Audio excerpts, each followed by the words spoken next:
Hey Sky fam, it's Girl Rose and welcome back to my channel. This is a flight attendant hiring alert. So United Airlines is opening applications tomorrow, September 3rd, 2025.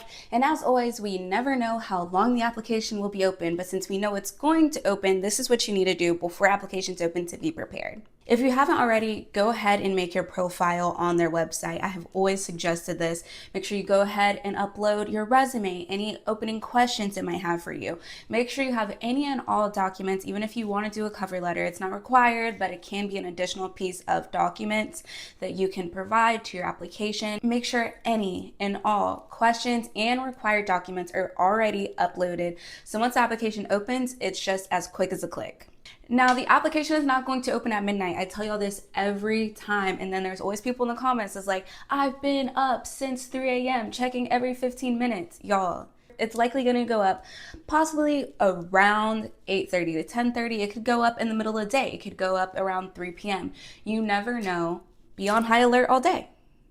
It's not impossible to get hired as a flight attendant. It just takes strategy, and that's what I'm here for. 3 of my students from last month all received their CJOs for 2 different airlines, and I'm super excited for them. If you have any and all questions, you can book a one-on-one call so that you can ask questions about commuting, about bases, about just what airline is best for you. You can ask me questions about prepping for your face-to-face, your virtual, even your resume. Anything you want to go over, we can go over, you and me, on this phone call so that you can feel as confident going into your hiring process as possible. Now, let's get into the minimum things you're gonna need to be a United flight attendant. I've also gone through some of the comment section of my previous United flight attendant hiring alerts, which I will also put in the notes here. If you're not watching it online, I believe you don't see them, but I'll also put my previous United Airlines hiring videos in the description box below so that you can see those. I go very in depth in some of those videos. This, I'm going to go into the minimum requirements, answer some FAQs, and then I will lead y'all on your way.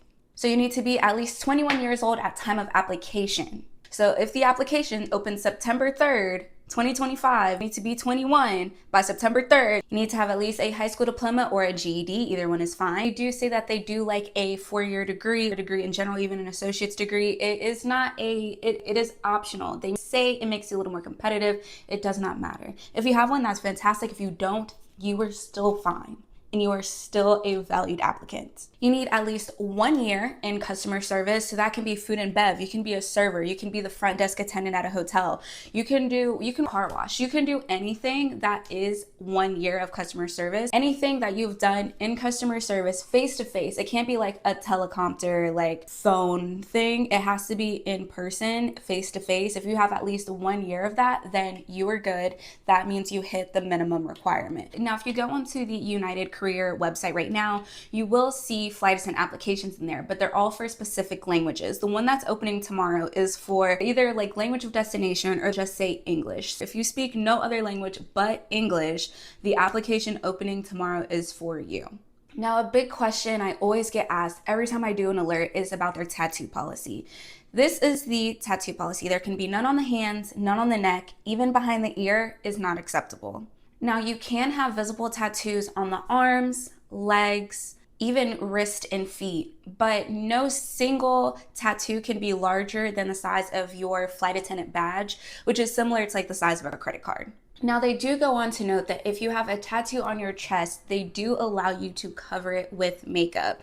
This is their own words. I know there's gonna be someone in the comment section like, don't cover it with makeup. They have said if it's on your chest specifically and it cannot be covered by a uniform piece, then it can be covered with makeup. Now, I just wanna have a very honest conversation about this. If you wanna cover any of your tattoos with makeup, please understand the life of a flight attendant can be a 16-hour long haul flight from DC to Cape Town, South Africa, okay?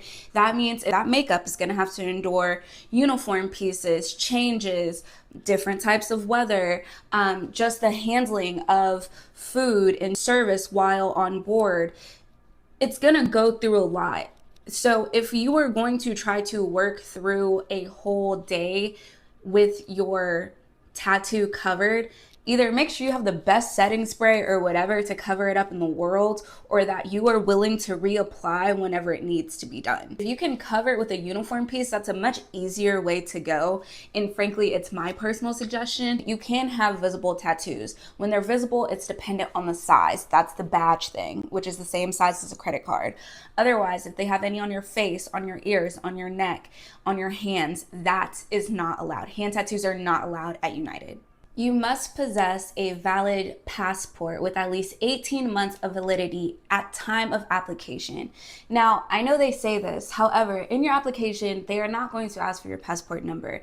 If you know this is the career route you want to take, go ahead and apply for a passport, because you never know when you'll get hired. We never know when applications come out. You need to have your passport immediately ready to go. So if you don't already have one, you need to go this week and do it online. I think you can do the whole process online now. You can even get same-day passports at certain places if it's that dire. Otherwise, if you're in the beginning of the hiring process, you can probably go through the process and do the whole 2 to 3 weeks and still be fine. But if you do not have a passport right now, or if your passport is close to expiring, you need to get that done. 18 months of validity means that you still have 18 months still valid on your passport from your time of application. So if you're applying tomorrow, September 3rd, 2025, your passport needs to be good up until March 2027. Okay, go ahead and look at your passport. Make sure that's right. I think I did that month right. Anyways, now for anybody that is applying that is not a US citizen, they do not cover citizenship or visas. I will do a video about the difference between working for a US carrier and other carriers like in the UAE, because they are very different. The reason why there's so much a part of the application for like Emirates or Etihad is because they basically give you a visa into their whole country. The United States doesn't provide that. They don't provide housing, they don't provide visa applications. If you are applying with a passport that is not a US passport, you are able to do that. However, you will have to make sure that that passport is basically as powerful as a US passport. The reason why I'm saying that is because if you start off on reserve, which you will at United, then it's possible you could get an international flight put on your board. And if that's the case, one of your required items for every flight, even if you're not going international, is your passport. You need to make sure that you're able to enter that country and re-enter the United States. Again, these airlines, United, American, Delta, they do not give you a US passport. They do not give you citizenship. They do not give you visa access. You will have to have that completed on your own. If you haven't already, go ahead and make sure you hit that bell so you get the notification for any flight attendant alerts that I do. Plus, make sure you subscribe and like this video so that I can create more for you. You do have to be able-bodied and have of a reach or stretch. Now, they do have specific numbers for this. However, the specific number really isn't that important if we're being honest. Basically, they want to make sure that you can close the bins. So when you get to your final step of your face-to-face, you might have a simulation of a bin in an Airbus or a Boeing and just ask you to close it. That's when it'll matter. But like your actual specific height does not matter. There's not really people too tall or too short, but there is a reach that you will have to be able to maintain. You will be expected to do a full service when you're working, so you will have to serve food and alcohol during all holidays. If that is something that you are not okay with, then this just isn't the right airline for you, unfortunately. They do go ahead and note that you do have to be legally authorized to work in the United States. That just goes back into what I was saying about the visa situation. If you do not have that sorted for yourself, United's not going to sort it out for you. And the biggest thing is you have to be a palm tree. They teach you this in training because palm trees sway and go with the flow. So you have to be able to be willing to work every and any day of the week, any time of the day, and basically any holiday. Especially in the beginning when you have so little seniority, it's very likely that you might be working on a child's birthday, that you might be working on a holiday. There might be things that you miss in the beginning, and that is unfortunate, but it is the reality of the career. And I try to be as honest and real with you all. But that's not necessarily the case. I usually work Christmases because I don't mind working Christmases, but even my first airline and my second airline, I was able to get off Thanksgiving my very first year. It just depends, but it's also your willingness and your flexibility, the whole palm tree thing, to be able to make this career work for you. In-flight training is in Houston, Texas. If you make it through this application process, it is 6 weeks long. It's not unpaid, but It's damn near. So you get a $140 stipend per week of training, which amounts to a astonishing $840. And at the completion of training, you will be awarded or given a $1,000 stipend that will be taxed. So just be mindful of that, especially if you have state tax and not just federal tax. And then you will also be provided your housing that will be taken care of for you. That'll be a hotel that they put you in, and they will provide 2 meals a day. I think it is important to possibly have a conversation about how much you should have saved or how much you should be prepared to spend or really live a life as a first year flight attendant. Now they are in contract negotiations. I think I have said this for the last 3 videos I have done for them. They are in contract negotiations. It's very likely that they will have a pay raise in the next year, let's say. Who knows? I might do another video like this and they're still in contract negotiations. However, that will be very beneficial to you all so that once you are starting, you may have a sustainable pay. It is not a unlivable wage your first year, but if you're coming from corporate America or you're coming from a job where you are really sustaining a good salary right now, good is relative to who you are and what your needs are. However, your first year pay as a flight attendant is low. I'll be honest. And if you don't have support, if you don't have a partner, it can be challenging. I do want to be very honest about this. I do not want this to stop you from applying. I just want you to go into it with the reality of what it is. Okay, now let's get into some of your questions from previous videos. I can get all of those answered for you this time around. Now, if you applied when I uploaded my last notification for their hiring alerts in June, unfortunately, you're not able to reapply. Okay, someone asked, how do you know if the application is open? Literally, it is on the website and open. That's how you know. Alerts like this where I tell you that they are coming up. But if you don't see the listing on the website, the application is not open. We typically know of application openings within a week of them. We never know when they close. And so that's why I always suggest as soon as you see that it's open, immediately apply.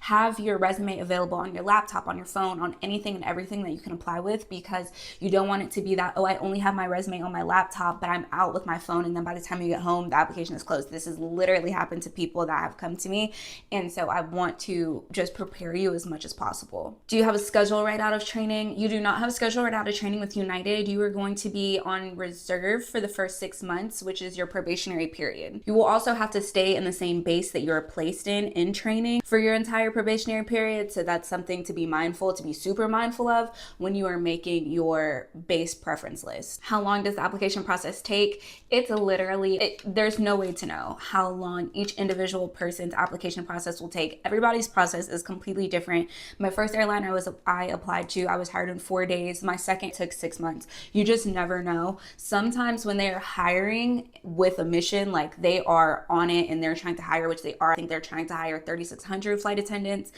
within the next year. They had an application open just in June. It was open, it crashed, and then they reopened it for 2 weeks. And so they really are hiring heavily right now. They are getting new routes. They have planes on order. So they are hiring a ton of flight attendants. Do you need to know how to swim? No, you do not need to know how to swim. However, you will have to go through the ditching drill, which means you will have to get into a pool. You will have a life jacket on, but you do not need to know how to swim. But you can't be afraid of water per se. Yes, you do actually have to be 21 at the time of application. There's no getting around that. If you are younger, then apply to a regional. Most regionals hire at 18. Someone asked if I think a cover letter is mandatory. I don't think it's mandatory. However, I don't think it'll hinder you at all. So if you have a cover letter already created, if you're asking ChatGPT for one, whatever it might be, I think it's completely fine. Just make sure that you address it with United Airlines. This is like a big thing I say with Delta. It is important with Delta, even though we're not talking about Delta, although we might be within a week or so, because this is usually around the time that they like to drop their applications, but I will come out with another hiring alert completely separate for them. But the big thing I always say with them is airlines, for them, is 2 separate words. For United, it is 1. So just make sure you address them properly, whichever airline it is. I think that's all I have for you today. Again, if you are just getting into your flight attendant journey, or if you have been trying and you have been unsuccessful, please think about booking a one-on-one call with me. Again, we will address any and all questions you might have. I'm so excited for my students that did get their CJOs and CTOs for this upcoming month that are going into training. And I'm so excited to help any of you that are interested in getting that help to make sure that this becomes a reality for you as well. Once the application is out, I will put the link in the comment section and in the description box, but obviously I cannot do that yet. Once the application is live and out, I will make sure to upload it. Please make sure to drop in the comment section to let me know how your hiring process is going. I love to hear from you all. Ask any questions that you would like to. If I did not address them, go ahead and drop them in the comment section and I'll answer them for you there. If you have really more in-depth questions, go ahead and book that one-on-one call and I'll be able to answer those specifically to you as well. Until next time, bye Sky fam.